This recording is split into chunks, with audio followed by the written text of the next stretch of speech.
US திடீர்னு அவர் ஃப்ரீயாக இருக்கேன் அப்படின்னு சொல்லிட்டு நார்த் சென்னையிலேருந்து பெசன் நகர் அது மாதிரி வர சொன்னார்.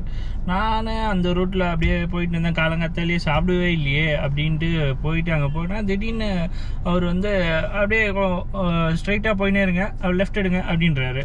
டக்குன்னு லெஃப்ட் எடுத்து அப்படின்னா டக்குன்னு அவரே நம்மளோட அந்த இது பல்ஸ் அவர் பிடிச்சிக்கிறாரு.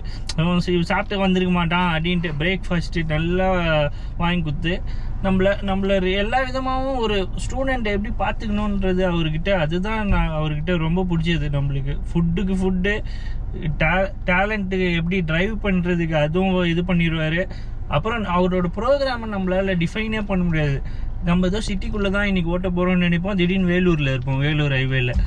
அதுதான் அவரோட அந்த ப்ளஸ் பாயிண்ட்டு. எல்லாத்தையும் கவர் பண்ணிடுவார் ஒரு நாளில். நம்மளுக்கு வந்து எந்த விதமான டென்ஷனும் இருக்காது. நம்மளுக்கு எந்தெந்த டைமில் என்னென்ன கொடுக்கணுமோ